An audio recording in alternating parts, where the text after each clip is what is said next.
Krissan Kangur, Itaalia klubiga Varese aastane leping tehtud. Mis sundis just valima sellist Itaalia klubi?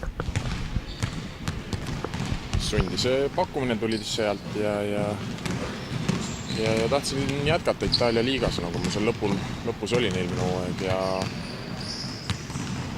selles mõttes seal mul lubati nii-öelda korralikud tingimused sain ja ka mänguaega lubati piisavalt, nii et see nagu sai ka otsustavaks, et sinna klubisse minna. Kas mõni pakkumine oli veel laual enne seda? Jah, üks Itaalia klubi oli veel ennem huvitatud, aga siis ma ise ei näidanud piisavat aktiivsust üles, et siis see variant kadus käest, aga nüüdne pakkumine on selles mõttes, klubi on tugevam kui eelmine pakkumine oli. Kas aastane leping või rohkem? Aastane leping, jah, et igaks juhuks olen alati teinud üheaastased lepingud, et mine sa tea, mis võib juhtuda, et kindla peale välja ikka. Kas mõnevõrra oled pettunud ka, et ei saanud kuskil Euroliiga klubisse?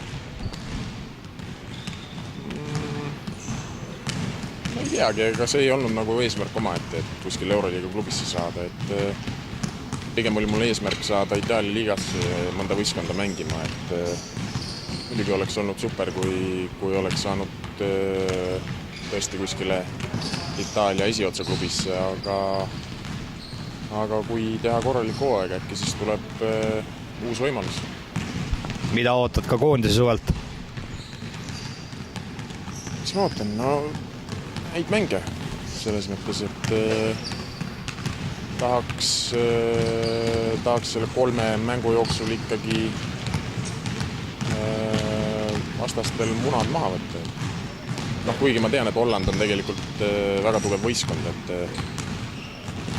tegelikult Austria ja Luksemburgi vastu mul ei ole väga palju infot või ma ei tea neist midagi, aga seda ma olen kuulnud, et Holland on päris tugev ja ma arvan, et tuleb põnevad kohtumised,